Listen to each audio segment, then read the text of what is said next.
Pemirsa, kenaikan PPN 12% pada 2025 diprediksi pengamat ekonomi akan berimbas pada daya beli kepada masyarakat karena perusahaan penyedia jasa dan barang berpotensi mengalihkan beban kenaikan PPN ke konsumen.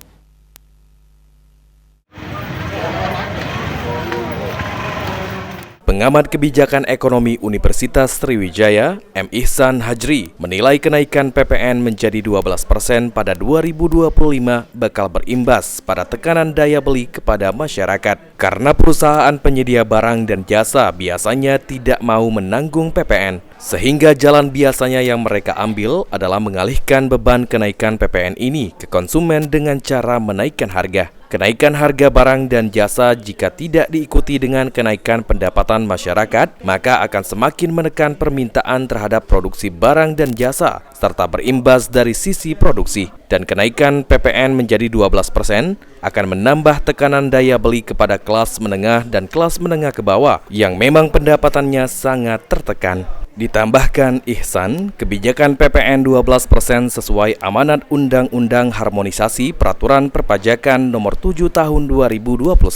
Untuk meningkatkan ekonomi nasional, melalui undang-undang ini, pemerintah tetap memberikan fasilitas berupa pembebasan atau pengurangan PPN untuk barang-barang kebutuhan pokok yang banyak dikonsumsi masyarakat. Hal ini meliputi sektor pangan, pendidikan, kesehatan, dan pemerintah akan menyalurkan bantuan sosial berupa beras 10 kg kepada 16 juta keluarga penerima manfaat selama Januari hingga Februari 2025.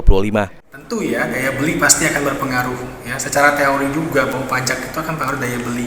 Artinya nanti dengan asumsi pendapatan masyarakat tetap, harga naik karena pajak tentu akan mengurangi daya beli masyarakat untuk membeli produk lebih banyak lagi.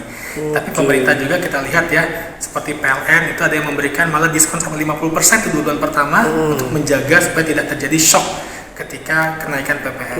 Kita lihat juga ya, pemerintah juga berencana memberikan insentif beras ya kepada masyarakat ya, sehingga nanti bisa mengimbangi, sehingga uang yang tadi biasanya beli beras karena udah dapat beras dari pemerintah bisa dibelanjakan untuk hal lain. Itu meningkatkan daya beli masyarakat. Jadi kan uang yang tadi kan tetap bisa dibelanjakan atas yang lain ya. Mudah-mudahan nanti program-program ya, mungkin setelah dari sini tetap pemerintah nanti memberikan paket-paket stimulus ekonomi ya, sehingga nanti daya beli masyarakat tetap terjaga. Aji Delia, PAL TV.